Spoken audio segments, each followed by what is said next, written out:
Good morning, everyone. How is everybody out there? Good. Thumbs ups.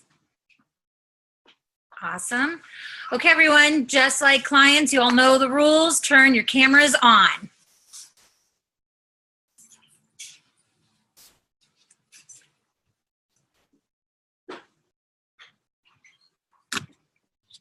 Okay, great. We are going to go ahead and get started. So, welcome to our monthly Mastermind call. I'm excited to see everyone again. How's the past 4 weeks been for everybody? Good. Some learning lessons happening with your coaching? Yeah, some exciting successes? Challenges? Anything that you can go like this, or this for? All right, cool.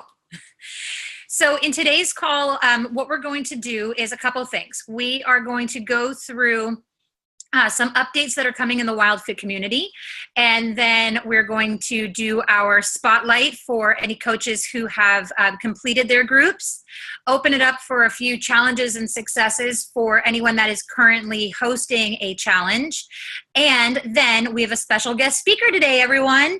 You all heard of Eric Edmeades, right? Yeah? Awesome. Well, I'm excited to announce that he is here with us today. And since we do have Eric on the call, we are going to switch up topics for this month and have the topic of today's call be more focused around medical questions for clients. That sound good for everybody? Yeah? We've seen a lot of questions coming up in the Facebook group where it's, you know, what do I do if I have a client that has this issue? Or what if I do if I have a client whose doctor recommended this or is on this medication? And he will be the best one to be able to support you with that. So we asked him to join in with us today.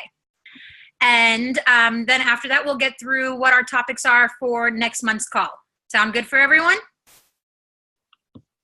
Awesome. Okay, cool. So, Andrea, are you with us to go through some updates when it comes to WildFit as a company and what we've got coming up? Yeah, you bet. I'm on my phone though, so I can't turn my camera on for a couple minutes, but I will in a couple minutes. So good morning, everybody. I just have a couple of quick updates. The first, I think probably being the most exciting for all of you on the call, we finally have our merchandise figured out, but there were so many questions about like styles of t-shirts and what you all might like that we put together a little survey, and it's going to go out later this week to you as coaches first, and then we'll send it to our WildFit clients as well, just to see what we should be ordering for t-shirts, water bottles, big cups that are like Alka-Geyser cups. We'll send all that out. You guys can give us your feedback, and then we will do what the majority asks for, like we do with lots of things. So I think that's the most exciting for everybody. It's good to hear t-shirts. And Eric, I'm not even sure if you knew that. I'm not sure that everybody knew that was going on, but we're ready with that. So we'll do that. And the other big update is we've got a class starting on October 30th that I know lots of you are coaching classes as well. There's so many coaches coaching classes right now. It's fantastic. But if you have people who want to do it and you don't have enough people for a class, we are starting a class on October 30th. And those are the big updates. Jackie, you can keep going. Awesome. Thank you so much, Andrea. Okay, everyone. So one of the areas that we were going to touch on today was code of conduct for coaches and what that looks like as us representing the WildFit brand and us coming together as a community. And like I mentioned, since we have Eric here today, we're going to actually hold that topic until next month. But I wanted to mention it today because what I would love is for you all to think about it over the next few weeks of what you believe is important in representing the WildFit brand. Does this make sense for everyone? Yeah. So come together. I could easily sit here next month and tell you all, here are the top 10 rules of how to become a WildFit coach, right? Or together we can come as a team and come up with what really makes sense for all of us to work together, represent this band, help our clients, support each other, and support everyone through the journey in the best way possible. How does that sound? Good? Awesome. Okay, so that is going to be the topic for next month's call. Before we get into that, though, there are a few areas that we have discussed in the past that I just want to touch base on today, and that's regarding some of the some of the core principles and rules around representing the brand. And the first one is when it comes to coaching and partnerships. What is amazing is that we have this really great community of coaches. Would you all agree that you love your Facebook group and you love your friends and all the people you've gone through your certification process with? Awesome. And by them posting questions and sharing their experiences of their clients, are you all learning even more and at an even better rate? Yeah? Awesome. So one of the areas that we want to touch base on is really working in an area of respect when it comes to your fellow coaches. So this is in the ways that we communicate with them, the ways that we work together. What's amazing about this group is that if you have groups and you want to pair up with other coaches, you've got a wealth of people from around the world at your disposal to be able to team up with. Now, what we need to do in order just to make things clean from the beginning is if you decide to do a group with another coach, please, before you start working together, have some kind of written agreement. Have something that identifies who is responsible for what areas of your coaching, or how you're going to manage your Facebook group, or who's going to take lead on which call. Does this make sense for everyone? Yeah, I know we touched on that before. I think it was the very first call that I was on with a couple that was coaching together. And this is going to be a journey. This is going to be a learning process. It's just something that makes things easier in any business that you're in, is to know the expectations, roles, and responsibilities from each of the partners. This way, you're both operating at the same level of efficiency. Make sense for everyone?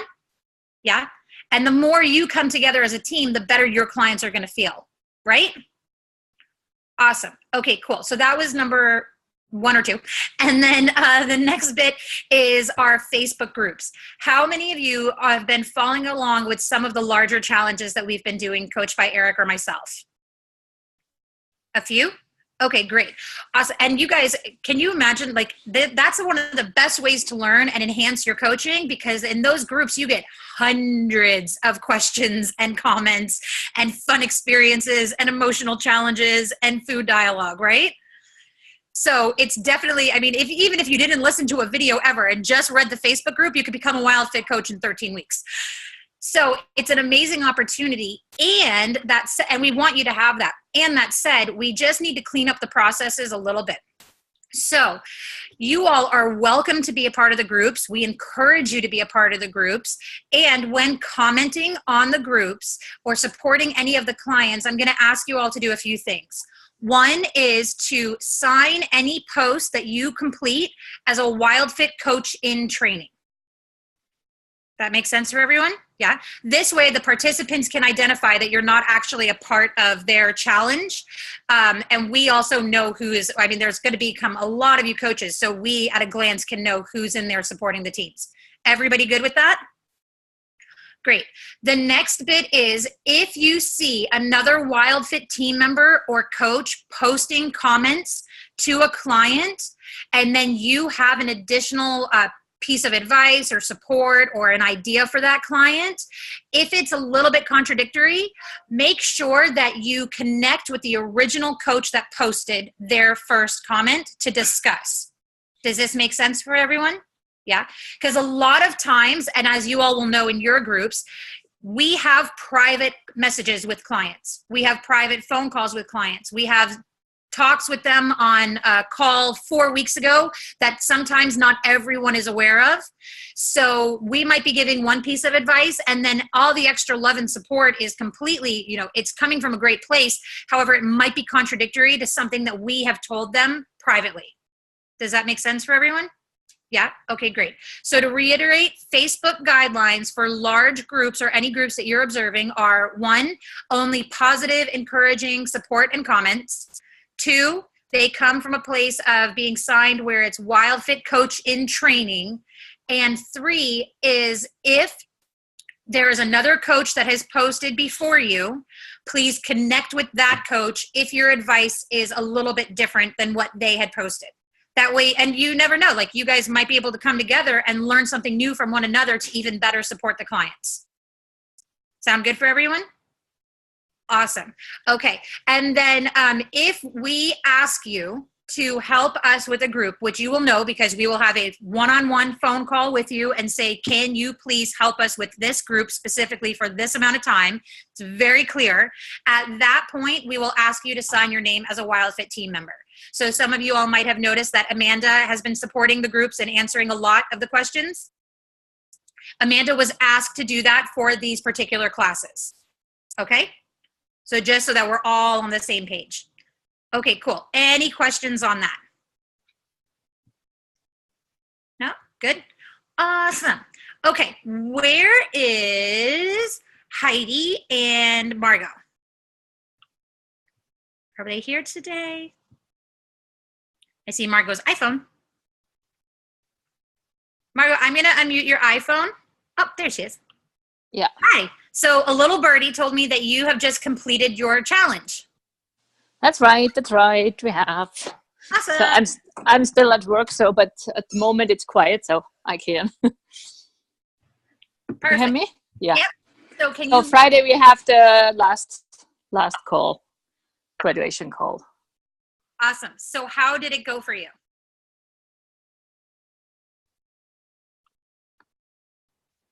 I think we lost Margot. Oh, Oh, there you oops. go. Okay. You still have me? I'm still, okay, you're still there. Okay, so how did it go? Yeah, it was going good. We had mostly grade A students, so they have really been good. We have 2 with diabetes or pre-diabetes, and they're really doing good. We hope we'll have the results the next, probably not until Friday, but the next days or weeks. And weight loss, significant weight loss. We have one lady over 80, and she is also losing. She lost I think 13 or 14 pounds. So, and she's looking very good. We had one that dropped out. We couldn't get her back in.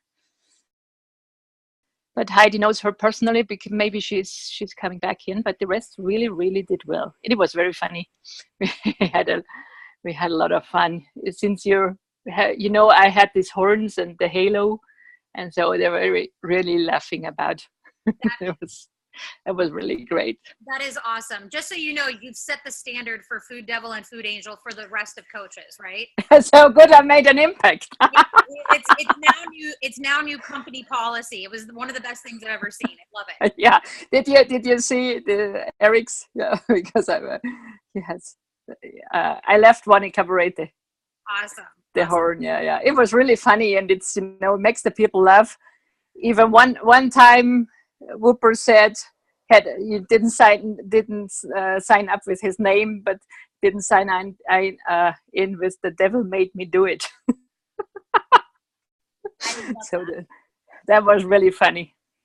And with Heidi and we did get along quite well, and yeah, it was perfect. I love group coaching. I love to really do together. It's really good. Good. I'm so glad. And so were there any challenges that you experienced that you were like, I wish that I would have known this, or this is one area that I would improve in my next class? Yeah, this was the one lady, she didn't come back, and she was lost with family happenings, and she probably had a lot of emotional stuff with food. So, but I don't know, we just didn't get her back. So okay, that's maybe if it would have been a little bit more experienced, we would have managed. I don't know. Okay, so that's a great topic for us to cover on a future call is how to get clients back. And sometimes, let's be real, sometimes it's just not the right time for them. Like they have to be committed. And a lot of times as coaches, we're more committed to their success than they are. Does that make sense? And it's not a matter of them not being committed. Sometimes it's just a matter of them being scared, or them being afraid of failure and afraid of success, or overwhelmed. So as coaches coming together to really be able to support them in coming back in and celebrate the small steps and celebrate the little progress and kind of chunking it down for them, we can go through how to do that on another call. Okay, let me unmute you. There you go. Yeah, because that was really not that easy. But yeah, sometimes maybe she did try already a lot of changes, a lot of diets. So probably, and she had some friends there, you know, probably she didn't want to fail, so she stopped because of that. Now I'm gonna show you a little bit of my nice view here. Okay. Do you see it? That is gorgeous. Gorgeous view. All right. Yeah. Awesome. Thank you for letting us know about your class. I'm so excited for you that has been completed and it was a success. I love the devil horns and angel halo. Yeah. That is now new. Really good. All coaches, hands up.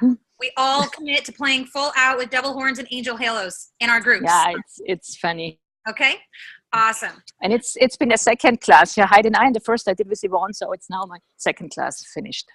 Awesome. And so next week, probably we'll start the next one in German. And you're going to start another one. Awesome. Congratulations. I'm very happy to hear your progress.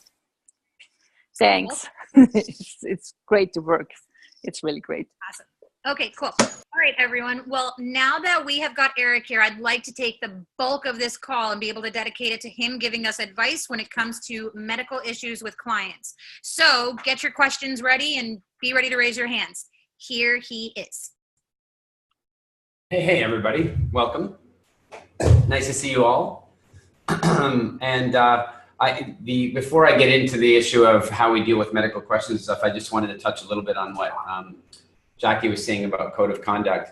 And, I wanted you to know that part of my desire in building WildFit and in structuralizing it was to make sure that it maintained a level of consistency in delivery, that it did what it was supposed to do. In other words, that our results were duplicatable.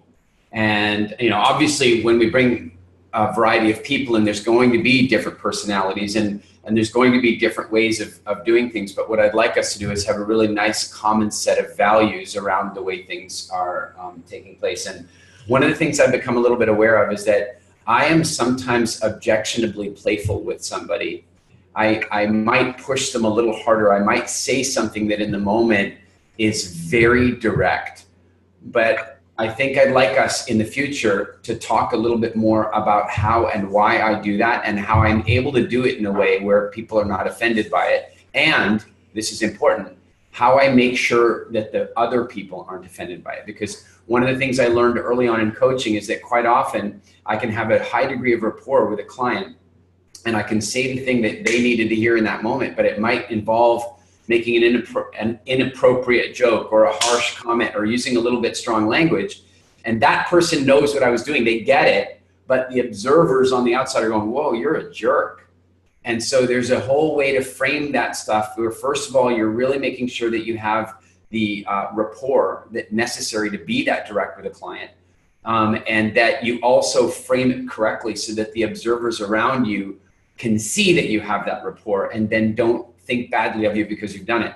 And so one of the things that we want to bear in mind in that is that on one level, that's a skill set that I really want to pass on to you guys and make sure we get. And then the other one is that it's ultimately governed by what we come up with as a team in terms of a code of conduct. And so what I want to make a point of is that if you've ever seen me, I'm sure each of you at some point have seen me say something where a little party went, "Ooh," like it was a little off color, or a little direct. But when you look at it holistically, when you look at it in the symphony of the coaching class, it was what needed to be said or done in that moment.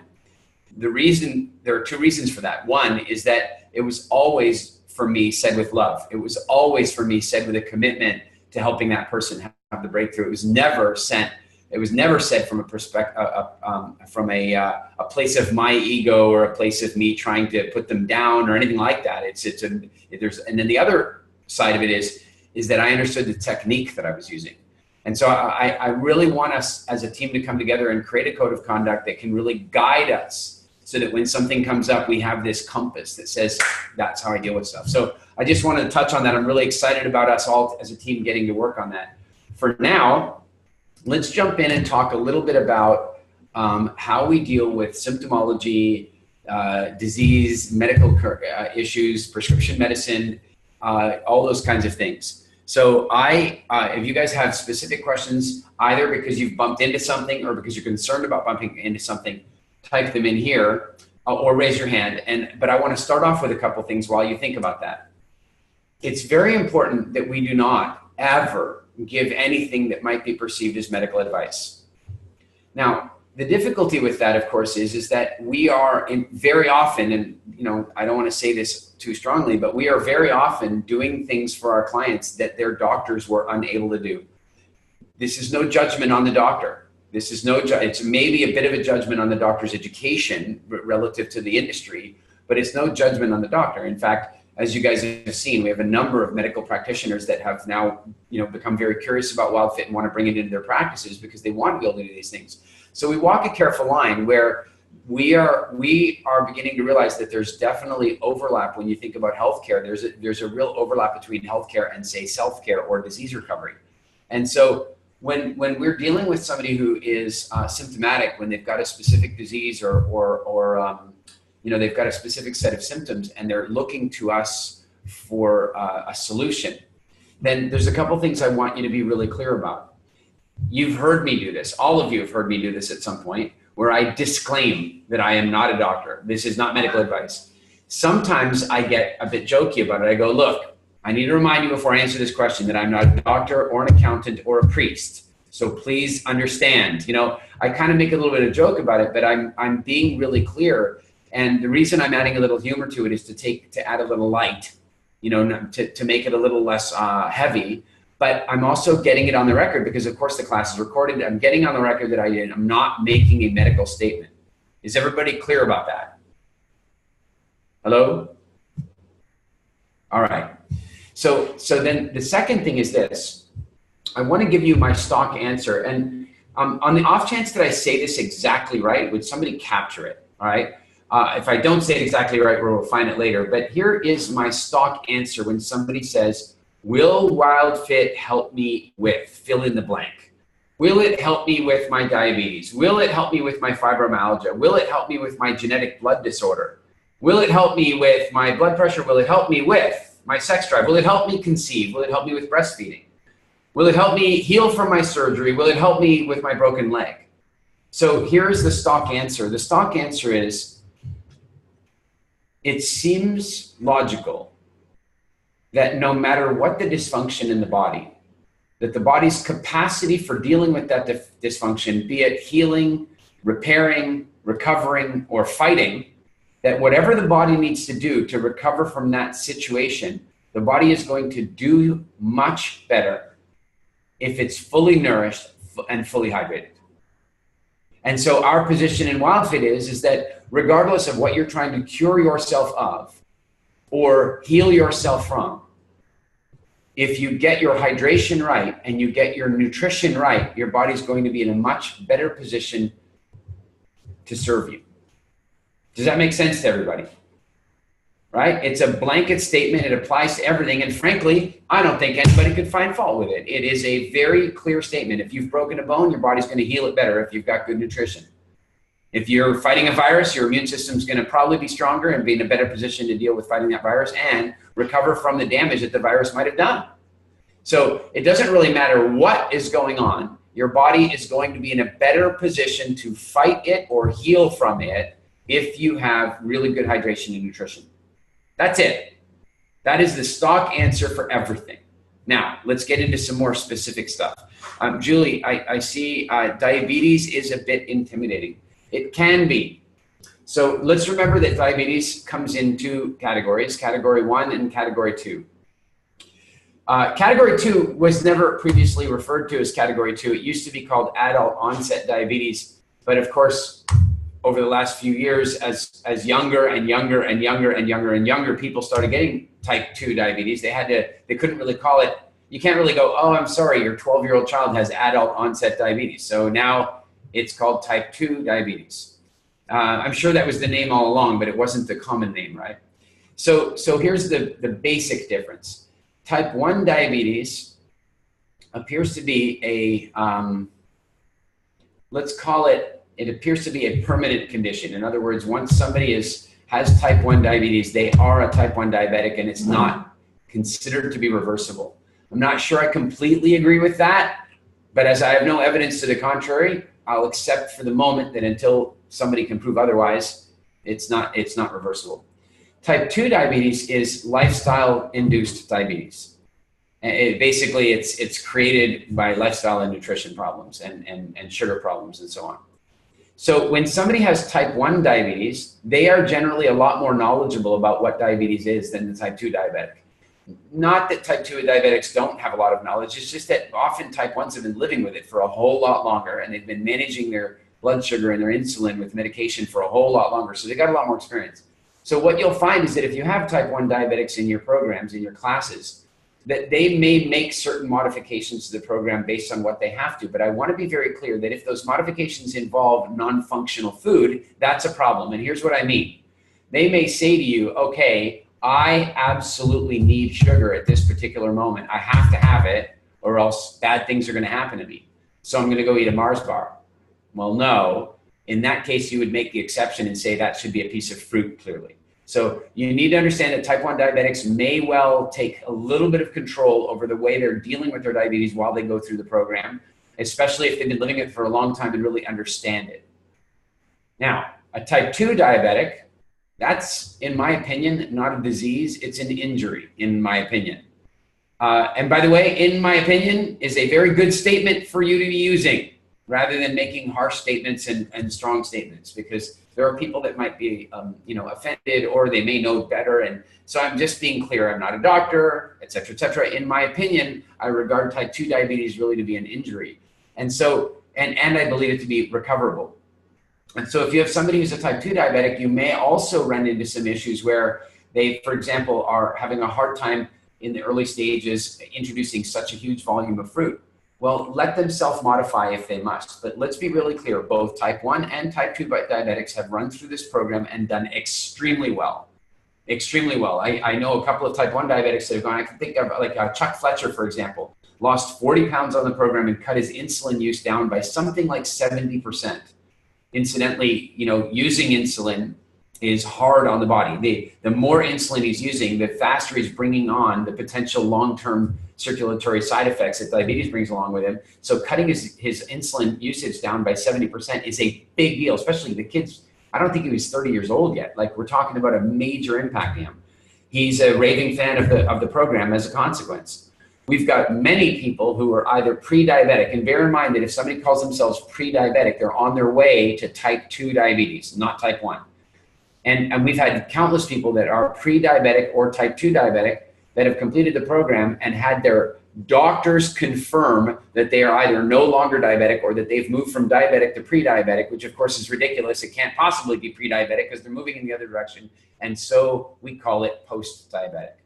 Now, if you're a little intimidated, I just want you to bear in mind that a couple of things, that diabetics will know some things that they need to do that are a little bit differently, but those things will not be about, those things should not be about adding refined sugar or processed foods. They might be around how vehemently they cut out fruit or how much fruit they take in the early parts of the program. If they put their foot down and they want to do that stuff, let them. They have a better understanding of their blood sugar than any other human being does. And so if they are looking for a little bit of support or a little bit of flexibility in that space, give them that leeway, but go for the best quality natural sugar, i.e. fruit on an empty stomach wherever possible. Does this make sense to everybody? All right, now, in development, and I don't have a time frame for you on this, we actually would like to create a separate track that when somebody is diabetic, when they come into the program, that it would activate a series of other videos that they watch. So they would get all the main videos, but there'd be a parallel track where there'd be some videos that we will develop with some specialists in the area of diabetes so that it addresses some of their direct questions and concerns. And of course, you'll have access to those so you'll know what they say. I can't give you a time frame, but I am aware that some of our diabetic clients could use a little bit of side coaching separate from the main message, and that absolutely is in development. All right, next thing I see here is people that have had a gastric bypass. Wow, Julie, yeah, that's a tough one. So let's deal with it two ways, people that are gonna have one and people that have had one. Let's start with people that are gonna have one. Here's a weird, ironic twist. Doctors won't let somebody have a gastric bypass until they get to a certain weight. So there are people like, I really want the gastric bypass, and so they start eating phenomenal, even more food than they ever did before in order to get to the weight threshold to allow them to have a gastric bypass. I was shocked when I heard this. Then what's even worse is the doctor will then come along and say, well, if you need to lose 15 pounds, you've hit the threshold, but you now need to lose 15 pounds to get your bypass, right? Because they need to show that they're making some, I mean, it's an insane industry. I know we all know that. So one thing is, I think there's a huge market opportunity. In fact, my team, one of the inceptive campaigns that we want to develop, the very niche targeted campaigns that we want to develop, is to create a weight loss program for people with pending gastric bypass. So in other words, you need to lose 10 pounds to get your gastric bypass. We're going to help you to do that. Of course, what we're not telling them is we're going to help them to not have the bypass at all. So, but that's a little marketing campaign that we'd like to undertake. So if you're dealing with somebody who has a pending bypass, then what you don't want to say to them, you don't want to try and talk them out of it. You don't want to tell them about the harm of it. Don't do any of that stuff. Just run them through the program. And I will suggest to you that they finish this 90-day program, they will not need their gastric bypass. Because remember that some of them will go out and crash themselves down their 20 pounds so that they can get below the threshold so that they get the gastric bypass. But it will have been so painful for them through calorie restriction and all the difficulties to get there that they'll never want to do it again. And that's why they still feel they need the gastric bypass, even though they lost 20 pounds. But when they lose 20 pounds or 30 pounds or whatever on WildFit, they lose it so differently that they go, well, wait a minute, why on earth would I have a gastric bypass? I fixed this. And so there's a huge market opportunity for us in all the people that are considering getting lap bands and all the different types of, let's call it calorie management surgeries. Now, if somebody's had a gastric bypass, guys, I find it so depressing when somebody has one, because what happens the minute they have one is that they start being told that there's certain types of food they can't have. And they're basically put on a processed food diet because they have a hard time digesting things. Like they have a hard time with green leafy vegetables and stuff like that because their digestive system's been messed up. There are some hacks that they can do. They can blend, for example, because if they chew their kale, there's going to be large chunks of kale that go down and get caught in there. If they use the little band style, there's a bunch of different ways of doing it. So the blender can help quite a lot. But then also, a lot of times, if they've actually had their digestive tract kind of shortened, then now it's tougher to digest those plants and they're going to have a harder time. They may, unfortunately, need to cook them. I'm sorry. They may just need to do that. And what I would suggest to you is that what you're really hoping to achieve with that client is that they go back to their doctor and they get the operation reversed. And incidentally, the reversals are really tough to get. They're really tough to get. But all they have to do to prove that they can get one reversed is they need to prove that it is unhealthy for them to be having one. And so they just need to be able to prove that. So if we can help them get command over their health, they're going to be able to demonstrate, well, I can't eat all this healthy food with this damn thing. I need to take it out. And then we're going to help them to get that out. That's my hope. So I hope that gives you a little bit of runway or a little bit of thought process around how to deal with gastric bypasses. Leafy, I can't think of a single situation where we've dealt with anybody in transplant, because remember that when somebody's had a transplant, they are on a bunch of immunodepressants, or suppressants, I should say. And the weirdest thing is that WildFit is going to boost their immune system. And I don't even want to think about what all that means. So I don't know. I'm not a doctor. I'm not a priest. I'm not a lawyer or an accountant. Can't tell you. But yeah, so I'd fall back to our stock answer, and that is that a transplant. And incidentally, I've in effect had a transplant. It was from me, but I had to have they took the skin off both of my legs to rebuild my arm after a fire when I was a kid, when I was 18. So I've kind of been through it. That is effectively a skin transplant, but it's my own skin. So my body wasn't likely to reject it. What I would fall back is that any major surgery is going to be served by three core things: full nutrition, full hydration, and no burden of digestion. So that's why many of you heard when I'm doing pre-surgery or post-surgery recovery coaching with somebody, I'm a big fan of fasting for 3 days before the surgery and fasting for 3, 4, 5 days after the surgery, because I believe that we have enough, assuming somebody has enough nutrition and then they've got enough body fat, then they've got plenty to last them for a week or two. and then they're not burdening their system with the heavy task of digestion while they're trying to heal. All right, let's see. And I would say, that would be my stock answer that I would probably apply with a transplant patient as well, but I wouldn't want to comment on the affected immune system. Hey, Eric, can I jump in on bypass and weight loss surgeries real quick? Please. So we actually have a client now that has gone through gastric bypass and was having a bit of challenges when it comes to the amount of food to eat. And it wasn't until about 2 weeks into the program, or maybe 3, where she finally told us she had the surgery, because we were trying to figure out, when she was telling us she couldn't get her Alka-Geyser in until 5 o'clock at night by the time she finished it. So with that, you can work with them on making modifications. At the end of the day, the outcome is get them hydrated and get them good quality foods. A lot of times people that have these surgeries, they will eat very small amounts, but they will eat very small amounts of, let's just call a spade, crap. Like my aunt had the surgery. She'll eat 2-3 bites of pizza. That's all she can eat, but she'll live off 1 candy bar or 2 or 3 bites of pizza.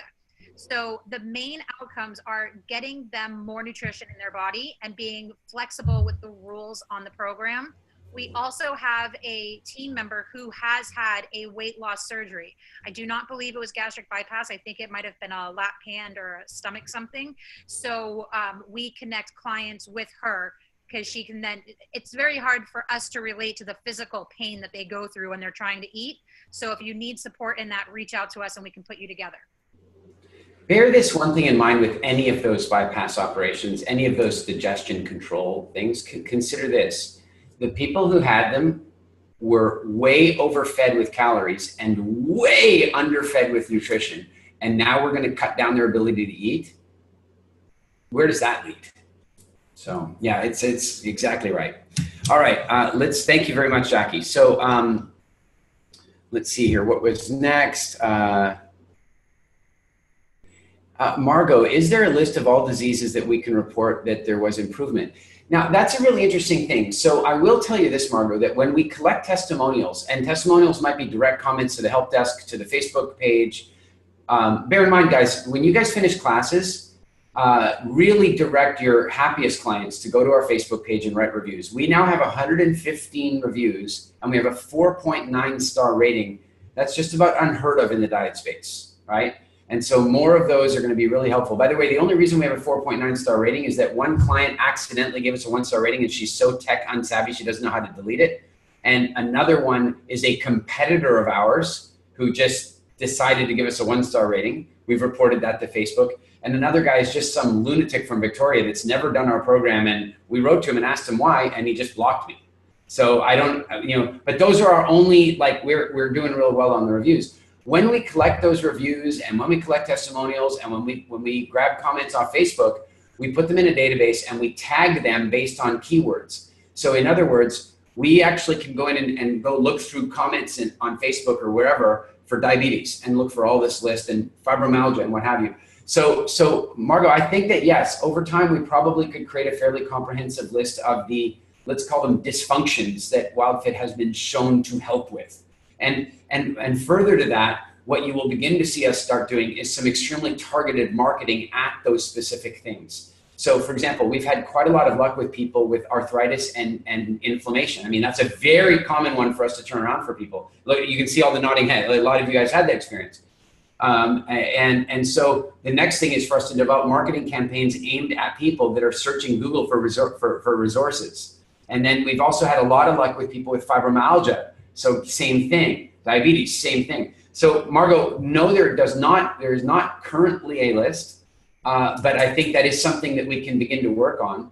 And I'll tell you, there's a feature that we've kind of been talking about that we want to add to the website, but it's kind of like this: can WildFit help me with fill in the blank? And so consider a page where somebody just comes along and says, can WildFit help me with, and then fill in the blank. So they type in weight loss, diabetes, cancer, they type in whatever they want. And then what happens is that a list of all of the case studies or testimonials comes down below that. We don't even have to comment. We as a company don't have to say a damn thing. They just type in, can WildFit help me with fibromyalgia? Boom, then a list of people that wrote to us about their fibromyalgia recovery just appears right below that. And so Margot, we're definitely on track to build something like that. And I think that'll be really helpful. Thank you.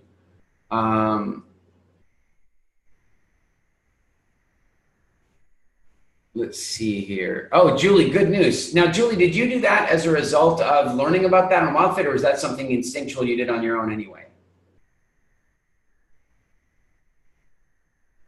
Oh, hang on, Julie. Hold on. Oh, are you driving? I'm on a gravel road. I just pulled off. I'm safe. You know how I feel about that. All right. So did you do that as a result of WildFit, or is that something you did intuitively on your own before? What exactly is the question Oh, here? sorry. The oral surgery. I intuitively had done some tweaking in a past experience, and then I'd never fasted though before and done just alkalizers. So when I did it this time, it was just straight alkalizers. And I'm going to tell you, I have complete nightmares over dental work. I've had horrible experiences, and now I'm scheduling myself for more work, and how I got through that was transformational because it was nearly pain-free. And honestly, I wasn't in that surgeon's chair more than 10 minutes. Good deal. Good deal, Julie. No bleeding, no pain. It was, I cried when I got out of there, and I cried 3 days later because it went good. That's a better reason for crying. Julie, thanks very much. So yeah, and you guys, most of you probably know my oral surgery story about that, where my oral surgeon was so blown away that he actually asked me to write out for him what I did, because he had never, having done a decade of that exact surgery, he couldn't understand how I healed that quickly. So Julie, well done. That's really great. Margot says no jet lag. That's right. There are some specific hacks, but even living a really tight WildFit lifestyle can really help. And spring itself is really effective to not get into jet lag for most people. But also there are some other general hacks that can help with jet lag. We can maybe do that another time. Okay, I think I've addressed all the actual questions that I've seen here. Does anybody else have anything else you want to talk about around clients with specific challenges, diseases, that sort of stuff? Petra. Jackie, over to you. Petra, are there any other questions that you've seen in the Facebook groups that Eric should address while he's here that have not been covered? The one thing I thought of is when clients tell us that they've been told to cook spinach or to cook cruciferous vegetables, and they say they can't have it raw, or because the doctors told them to do it that way. Yeah, so that's a really tough thing, and what I have generally done with people in that situation is I first of all, I've accepted it. What I mean is that, look, I'd rather they were eating it than not eating it, right? And then what I've often said is, what I might suggest to you is that you cook it a little less the next time, and then a little less the next time, and then even a little less the next time, and then maybe the next time you only frighten it and you don't even cook it at all. You just frighten it over the steamer. And then maybe you get your kind of like move yourself toward being able to eat it raw. And I've had a few people do that and say, yeah, it's really weird. But it's almost like what the bigger issue for them is, having had all this weird stuff, they've messed up their gut bacteria. And so that's actually one of the reasons they're having a hard time eating it raw, whereas they brought it in. Remember that you guys, I know we get a lot of questions from people that want to keep drinking their probiotics and that kind of stuff. Let me be very clear. Insoluble fiber is actually the key to gut bacteria. When you eat insoluble fiber, right, like vegetable matter mostly, but when you eat insoluble fiber, it goes into your stomach and it becomes like a jelly, and your gut bacteria grows in that. And so I suspect that one of the things that happens is that people's gut bacteria is so wounded, or their populations are so depleted, or their biodiversity is so low, that's part of what's making it hard for them to deal with the raw stuff. So if they cook it a little less and cook it a little less, but they're still getting the soluble fiber, then over time their gut bacteria improves, and then they are able to digest it. That's probably what I would recommend to most people. Just cook it a little less each time, and maybe over the space of a month, they can get to the place where they can have it raw. Maybe. Petra, did you say you had one more?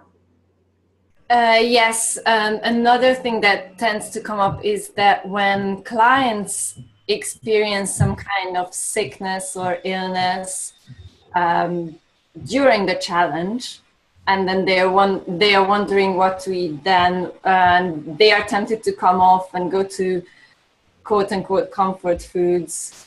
And so what advice can coaches give them in that situation? All right. This is a very good example for when you need certainty. In coaching and in sales and in therapy, the most certain person in the room is actually going to win.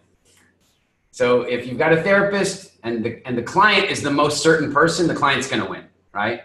And so when somebody has that kind of, they're feeling sick and they're like, oh, I should just stop. I got to eat this thing, or maybe I should restart the program another time, or what have you. This is a very clear time for giving certainty. So how can you communicate certainty on a Zoom call? Well, one of the ways is that's when you, like right now, my eyes are going everywhere because I'm looking at all of you, right?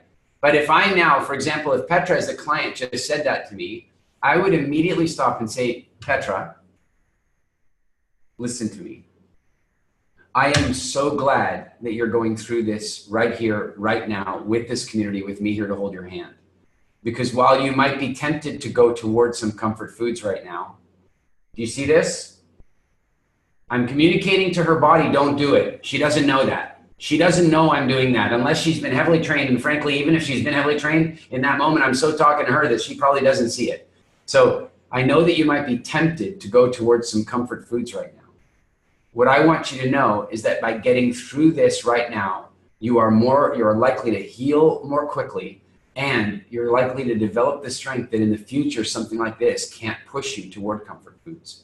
So stay the course. That's how I would answer that. Directly to her with tremendous certainty, with a little bit of nonverbal or physical coaching in the way you use your head when you're wanting to give the negative of a statement that you're making. And your certainty is going to be a big part of it. You just stay the course. Your recovery is going to be supported by eating the right things, and it would be slowed down by eating the wrong things. Like now, would you prefer to be sick for a longer or shorter period of time? That's a really nice double bind. They're kind of screwed by that question. They don't want to be sick for longer, and they can't argue with your logic that a Mars bar might make them sick for longer. So off we go. Does that make sense? Thanks, Petra. That's a great one. Margot, vegans and vegetarians. Yeah, that's a really tough one, and I'm not going to spend a lot of time on it right now, except to say this. Just like we want to do with diabetics, we want to create a separate track for vegetarians and vegans. You should know that we've had many, many, many vegetarians do this program. And some of them have even continued to be vegetarians afterward. Many of them have not. I mean, we've had diehard multi-year vegans on this program that have realized that it's actually not a bad idea for them to have a little bit of animal protein here and there in their diet. I'm going to give you guys a quick crash course in proteins. I think some of you may have read the article, the little draft article that I shared in the coaching thing with you guys. I don't know if you saw that, but I want to be very clear that proteins, what you need to understand is just about every every complex molecule in your body just about is a protein. So insulin is a protein, right? Proteins are like little bots in your body. And so your body builds them. So when you eat protein, you're not eating protein to get protein. That's not how it works. You're eating protein to get amino acids, and then you use amino acids to build proteins, okay? And so what we have to remember is that humans require 22 different amino acids to build the various proteins that are required to be, a functional, healthy, living human. We can manufacture or synthesize 13 of those amino acids ourselves. We can just make them. But 9 of them we cannot synthesize. We're unable to make them. We can only get them through eating. What's difficult is that the only source of what for humans is a whole protein, that is to say a protein that has all 22 amino acids, including the 9 essential ones, are animal products. So one of the difficulties that vegans and vegetarians have is that they stop getting enough proteins because they're not eating whole proteins. And then they think, yeah, but I'm eating my supplemental pea protein from Spiritual Warrior or whatever. And here's the problem is that, yeah, they're getting protein, but not whole protein and not all the amino acids. And then that has a whole series of repercussions. Antibodies they can no longer make, insulin they can't make properly, and one thing leads to another. And of course, there's a health implication in that.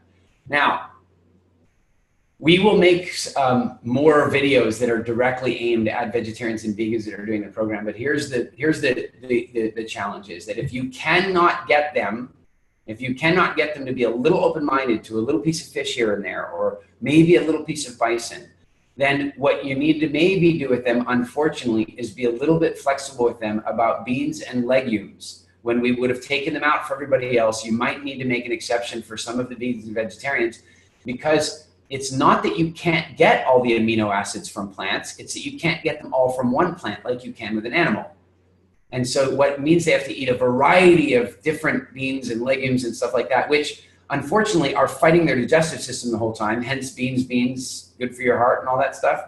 The more you eat them, some of you know the end of this. So you know, what I'm getting at is that we would really rather encourage them to be a little bit open-minded to some bone broth soup. Look, David Wolf, here's your one example. Some of you guys know David Avocado Wolf. David Avocado Wolf, he's a neat guy. He's a nut bar, let's be clear, he's a nut bar. If you give him half a chance, he'll talk to you about UFOs until the cows come home, and not until after the cows have been abducted by the UFOs. But he was a complete, like, diehard vegan for a long time, until one day he recognized that that's not functional nutritionally. And so he started using a bone broth soup made out of antlers. And so you can use an example like that. And guys, let's make a swipe file of famous vegans that converted. Let's do that. If somebody on our team could start doing that. David Wolf is one, and there's many others. And it doesn't mean it doesn't mean they start going to McDonald's and eating garbage. It means that they eat a reasonable amount from time to time. And that's what we really want to encourage them to do. Long-term veganism is a bad idea, and there's a million arguments against it, but let's not have them all right now.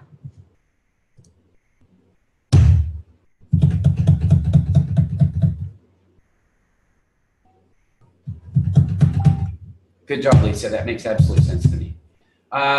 Jackie, back over to you. You want to wrap up? Yep. Okay, everyone. So we have got about 5 minutes left of the call. At this point, would everyone say that everything that Eric went through is beyond useful when it comes to dealing with our clients with medical issues? Yeah?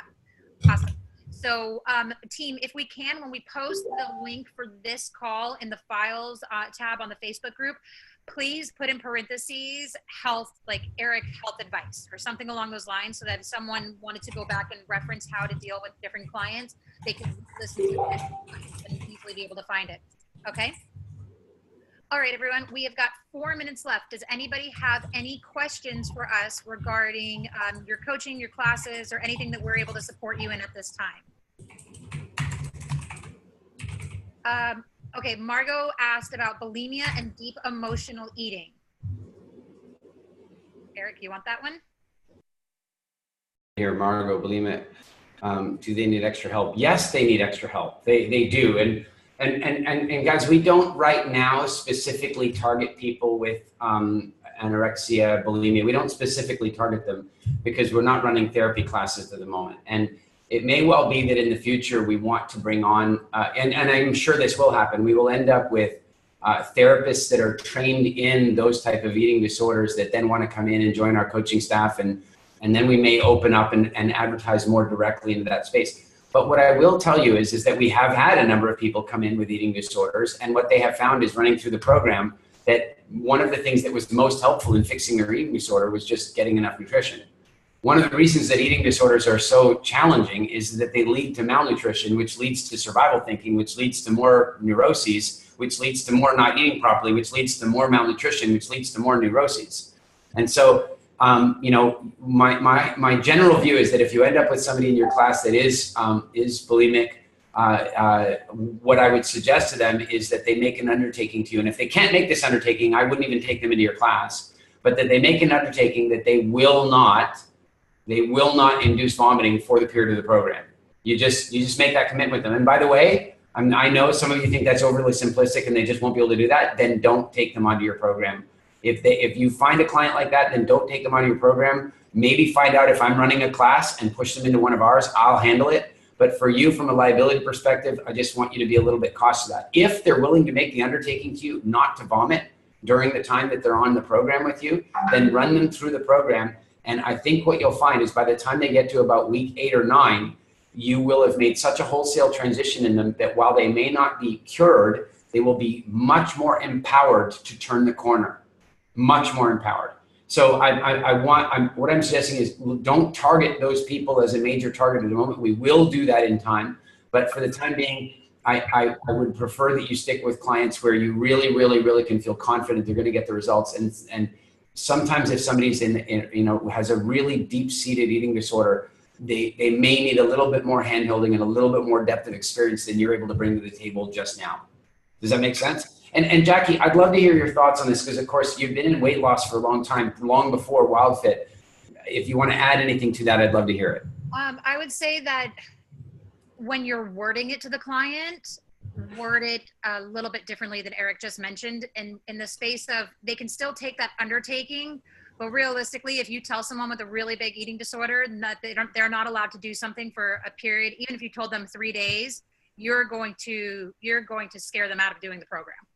So I would tell them. That's actually a good point. And you might want to do the frog in the hot water approach like we're doing this. Is you go, look, for the first 2 weeks, don't ask them to change a damn thing anyway. If they want to go and stuff their face in the first 2 weeks and vomit it up, that's okay. But I would guess, and maybe Jackie, you and I can give a little brainstorm to this, because I think what we'd want to do is get to a week where we go, okay, this week, you're going to undertake not to purge, and 1 week at a time. So Jackie, let's offline this and maybe create a protocol for what we would deal with bulimic clients specifically, because that is an important topic.